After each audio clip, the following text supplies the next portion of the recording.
After their wedding in 1959, where Barbara's aunt let it slip that she had just gotten divorced and Ethan's brother was discovered passed out from the open bar in the corner, using the bridal bouquet as a pillow, the couple had their honeymoon at the Cricket Inn in South Devon.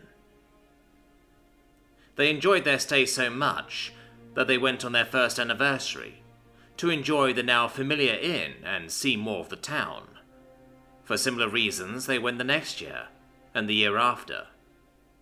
Now, 65 years later, their annual one-week vacation was a staple of the town. Every anniversary, they would stay at the Cricket Inn, eat scones, visit the beaches, and catch up on the gossip of the past year. But this year, Barbara Stevenson called up the B&B, booked a room once more, and made the reservation for only one person. A car had dropped her off that afternoon, and now she meandered slowly down the sidewalk towards her favourite cafe, her purse in one hand and her cane in the other. Making the reservation for one person had been done with purpose, knowing that the owner would let the other employees know Ethan had passed. Indeed, she had teared up audibly over the line. That had allowed the information to disseminate properly through the town over the past month, saving Barbara the difficulty of repeating the same words to the many people who would realize she was unaccompanied this year.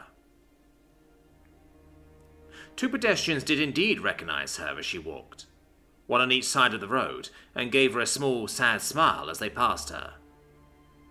Barbara gave her own tight-lipped, small smile in return, not breaking stride. As she arrived at the cafe, the door was opened and held for her by Erin North, long-time owner and manager, who'd seen her coming through the woman's wall-to-wall glass windows. "Barbara," she said softly, "it's good to see you." "You too, Erin, you too. Can I give you a hug, ma'am?" Barbara smiled. "Of course, dear." Erin leaned in, and Barbara hugged her back tightly before the woman went off to fetch the standard order of favourites. Her gaze wandering around the cafe, Barbara wasn't struck with feelings of melancholy or memories. But that was only because those had started as soon as she arrived in town and had yet to stop.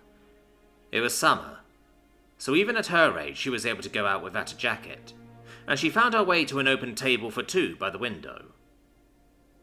Leaning her cane against the wall, she looked around. The cafe had come under new ownership about 30 years ago, but that hadn't changed it too much. Time itself did enough of that. Old photos of customers were still on the walls, but also newer art. And currently, there were several large, comfy chairs in the corner, but Barbara knew if she sunk into one of them at her age, it would take help to pull her out of it. She took a long breath of the smells of baked goods and tea, and the hint of sea air that seemed to permeate every place in town. The piano against the far wall wasn't new, but the young woman at the keys certainly was. Barbara gazed at her, as her long slender fingers skillfully danced across the keys, as if they didn't even need the direction of the person to whom they belonged. The pianist simply gazed at the music on the large tablet, propped up where, in Barbara's day, there would have been sheet music. "She's wonderful, isn't she?" asked Erin with a knowing smile, bringing Barbara out of her reverie. "My goodness, she is. How old is she?" 21. "That's Caitlin Williams, and it's the luck of the draw we have her," she said, motioning and looking back to the piano. "She attends university and then spends a month or so every summer at a public piano somewhere. Just so happened she submitted a request for ours this year. Caitlin came in, played one song, and we hired her on the spot. Takes a break now and then, but plays from open to close." "Marvellous," Barbara said, still staring. The music trailed off as the song ended. "That sounded familiar, but I couldn't place it." Erin chuckled. "Sweet Child of Mine by Guns N' Roses." Barbara gasped. "Of course. Goodness. I've never even imagined someone at the piano with... I can't actually see that far. You won't be surprised to know, but that's sheet music on her tablet there, isn't it?" "It is. Curious thing. Caitlin's got a touch of magic to her work, so to speak. Actually... Erin paused, looking from the piano back to Barbara, and lifted a chair from a neighbouring table, setting it down and sitting in it. Barbara spared a glance to the chair opposite hers. She wasn't sure if it was unconscious or purposeful, but it seemed that Ethan's chair would remain available. Or perhaps it will always be taken. Pulling out her phone and doing something or other with it, Erin then looked up and met Barbara's gaze. "Is there a song you quite enjoy that you'd like to hear played on the piano? Anything at all? Maybe..." She paused. "Something he would have liked too." Barbara's breath caught in her throat, and she nodded. Pausing thoughtfully, she looked at Caitlin as she slowly began a new song. "Young Love" by Tab Hunter. Not exactly well known. These days, at least. You think you can find it? "Ah, the internet rarely lets you down," she replied with a wink. Barbara looked back to the spread on the tray that had been brought out, pouring a cup of tea. Old as she was, she could still pour herself a steady cup of tea, and that was what mattered. Black tea, PG Tips to be specific, was her and Ethan's favourite, and once she set the kettle back down, she put in 2 lumps of sugar. Prepping a scone next, she said quietly, "Cream first, we're in Devon." He never listened. He always did jam first. Ridiculous. Erin looked up and smiled fondly, though Barbara was busy preparing her scone and didn't notice. Then the woman nodded once. "Okay, I'll consult with Caitlin." "Oh, all right then," Barbara said with a grateful smile. "Thank you. Of course." Barbara slowly and contemplatively looped her spoon around and around in the cup, watching the tea swirl. Eventually she brought it to her lips, giving it a brief instinctive blow to cool it, and took a small sip. Her eyes went back to the piano as the music drifted off, and she saw Erin hand over her phone, saying something and waving a hand at the pianist, before walking off to a customer that had flagged her down.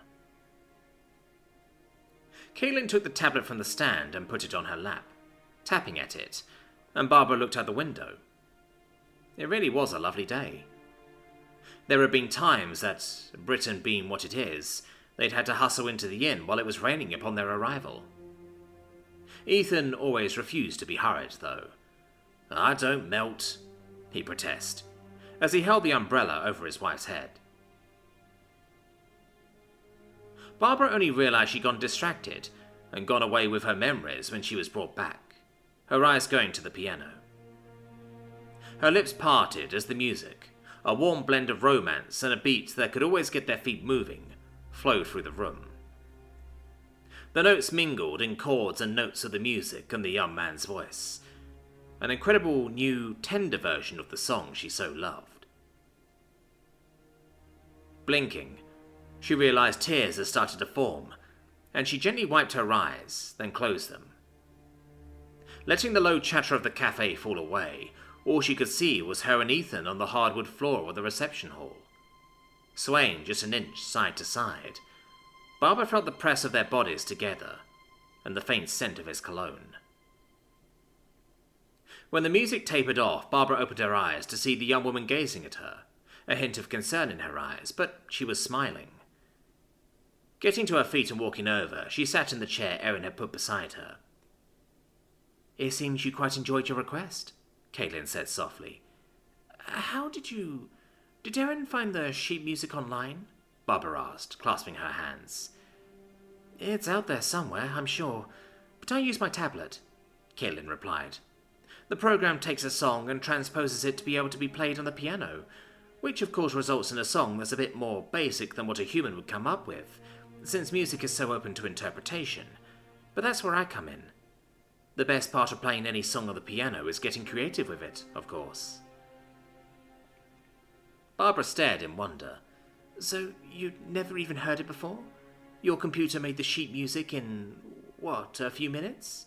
And you just... It was magnificent," she whispered, prompting Caitlin to glance away briefly and her cheeks to warm. Am I going to see you on a poster in a shop window for a performance at the Royal Albert Hall? Caitlin laughed suddenly. Oh gosh, no. I've just always adored the piano. But computers, that's my thing. I tell everyone that my mum would get me out of my room and off my computer to play the piano, and when she finally needed some quiet time, she sent me back to get on my computer again. So yeah, I wrote a computer program for pianos. Not too surprising in retrospect. My goodness, Barbara exclaimed. You created it? How does one do that? I know only bits and pieces. Well, it's a lot of typing and thinking and quite a bit of swearing, if I'm to be honest, Caitlin said, leaning in with a mischievous smirk. Barbara chuckled. It's sort of like writing in a different, tricky language, except more creative. My pa's helping me with the business side, since he's got a few decades of experience more than I do. I'm selling the program to a company that plans on doing it for lots of other instruments. Guitar, flute, anything. They could do bagpipes for all I know. You've yet to finish university, Erin told me, Barbara mentioned, motioning in the direction of the manager. And you already did all this. I feel like I'll see your photos somewhere, someday. That's very kind, thank you, Caitlin told her. Can I ask, why did you choose that song? Barbara paused and swallowed. I was married to my Ethan for 65 years, she murmured. She looked over to the empty chair and Caitlin's eyes followed her gaze. We come here on our anniversary, every year. It was enjoyable. Then it was tradition. Then it was... well, it seemed so natural we couldn't imagine going elsewhere. That song was played for our first dance at our wedding. Oh, wow, Caitlin breathed. Barbara nodded, and the silence stretched for a moment. You think you'll keep coming? Hesitant, the old woman kept staring at the empty chair. I wasn't sure if I would this year, but I did. I received permission to spread his ashes. That was a big part of it. I don't know if I'll be here next year, though. I suppose it depends on how this week goes and how this next year goes. I've no idea how I'll feel at that time. I can guess, though, that as the time approaches, I'll realize it would be strange if I were anywhere else. Caitlin nodded, slowly. Are there any other songs you've got that I could play?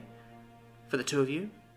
Oh, gosh, we'd be here all day, Barbara said, turning back to her with a wistful smile. You know how many songs a couple ends up with after 6 decades? Well, I'm not sure if Erin told you, but they actually pay me from open to close, Caitlin reminded her with a playful smile. So, I'll be here all day anyway.